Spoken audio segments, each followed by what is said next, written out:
अस्सलामुअलैकुम वरहमतुल्लाहि वबरकातुहू। Welcome to my YouTube channel food passion simply. आज मैं यहाँ बना रही हूँ काली मसूर की दाल और भगरे हुए चावल यानी ज़ीरा राइस, और इंशाल्लाह आपको मेरी रेसिपी ज़रूर पसंद आएगी।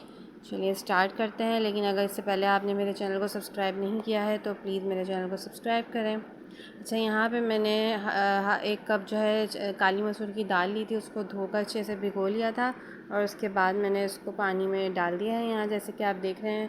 फिर अब मैंने इसके अंदर एक छोटी मीडियम साइज़ की प्याज, 1 चम्मच जो है लहसुन अदरक का पेस्ट, हल्दी पाउडर डाला है, और मैं यहाँ पे तकरीबन 1.5 टीस्पून के करीब या 2 टीस्पून के करीब मैंने इसमें शामिल करना है लाल पिसी हुई मिर्चें। आप कुटी हुई मिर्चें भी शामिल कर सकते हैं। और यहाँ 1 चम्मच बटर या 1 चम्मच आप घी शामिल कर दें। मैंने यहाँ घी शामिल किया है।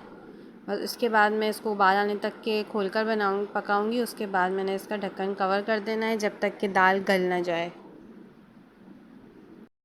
बस यहाँ जैसे ही दाल में मेरे बॉयल आना शुरू हो गया, आप देख रहे हैं, बस इसको मैंने यहाँ पे हल्की आंच कर देनी है और उसके बाद कवर कर देना है।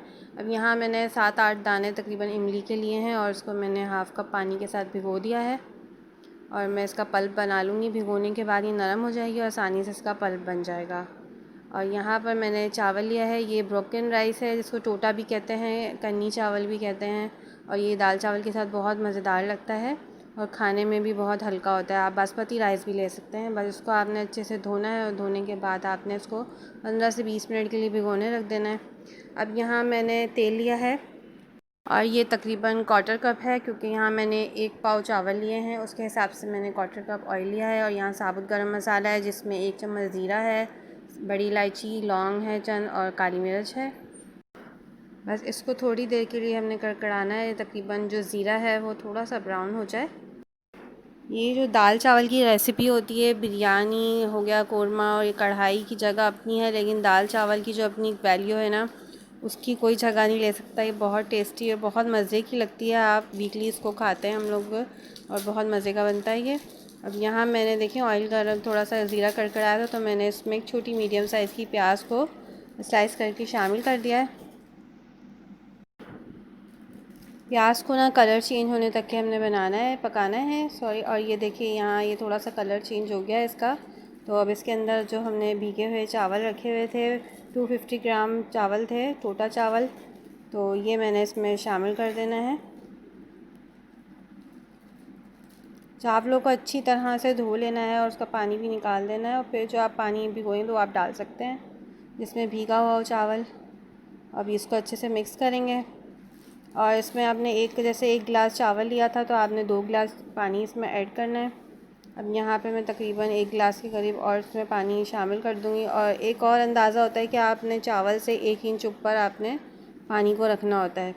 बस इसके बाद पहले थोड़ा उबाल आने के लिए हमने इसको तेज़ आंच करनी है चावल की। जैसे ही पानी में बॉयल आने लगे आपने कवर कर देना है।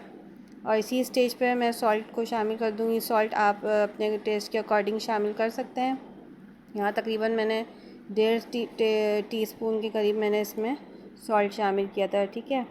अब इसको अच्छे से मिक्स कर देंगे। सॉल्ट ना नीचे बैठ जाता है, आपने अच्छे से चलाना है इसको। बस ये देखें बॉयल आ रहा है, अब मैंने इसको कवर कर दिया है। ये देखें तकरीबन हाफ़ पानी ना इसका ड्राई हो गया है। और हाफ़ पानी ड्राई होने के बाद जैसे देखें आप चावल की कनी कितनी रह गई है, तो आप इसने बस अब इस स्टेज पे हम इसको दम पर लगा देंगे। अगर यहाँ ज़रूरत हो तो थोड़ा सा पानी और ऐड कर सकते हैं। और उसके बाद हम इसको अब दम पर लगा देंगे। और हम दूसरी साइड पे हमारी जो दाल है वो भी रेडी हो गई है, तकरीबन वो भी साथ साथ पक रही थी। चलें अब दाल पर भी एक नज़र मार लेते हैं। दाल तकरीबन हमारी कुक हो गई है और इसको अब मैं चम्मच की मदद से जो है ना थोड़ा सा घोट लूँगी, यानी कि इसको अच्छे से दबा के इसको आप घोट सकते हैं। अगर घोटनी है आपके पास तो आप उससे भी घोट सकते हैं। मैं चम्मच से आसानी से घोट लेती हूँ क्योंकि ये पक चुकी है मुकम्मल ना। बस ये इसी स्टेज पर हमें चाहिए, थोड़ा सा हमने इसको प्रेस कर कर के दबाते जाना है और ये अपनी थोड़ी और थिक हो जाएगी। अब यहाँ पे मैं इमली का जो मैंने पल्प बनाया था, इसके सीड्स मैंने अलग कर दिए थे और सिर्फ पल्प शामिल किया है मैंने।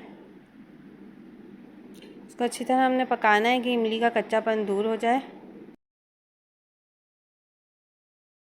अब यहाँ पर आप हस्बे ज़रूरत थोड़ी सी ग्रीन चिली इसको कट करके डाल दें और थोड़ा सा पुदीने के पत्ते शामिल कर दें। और इसको भी थोड़ा सा पकाएंगे हम। अच्छा, दाल में ना नमक पहले ऐड नहीं करते, दाल में जो नमक है ना वो यहाँ पे इस स्टेज पे शामिल करते हैं। अब तकरीबन मैं इसके अंदर 1 टीस्पून या 1.5 टीस्पून, आप चख भी सकते हैं, अपने टेस्ट के अकॉर्डिंग डाल सकते हैं। मैंने तकरीबन 1 टीस्पून डाला है। सही, अब यहाँ पे हम इसका वो दाल हमारी रेडी हो गई है। अब बघार तैयार कर रहे हैं हम इसके लिए। इसमें 1/4 कप मैंने ऑयल लिया है, उसको थोड़ा सा गर्म करेंगे और उसमें सबसे पहले ज़ीरा शामिल करेंगे। और ये मैंने मोटी लाल मिर्चें भी ली हुई थी। और यहाँ ये प्याज है, इस प्याज को हमने बिल्कुल गोल्डन फ्राई करना है। अच्छा सा गोल्डन फ्राई होने तक हम इसको पकाएंगे अच्छे तरीके से। दाल की जो जान होती है ना वो बघार होता है। आप बघार जितना अच्छा उस पर डालेंगे ना उतना ही टेस्टी बनेगी।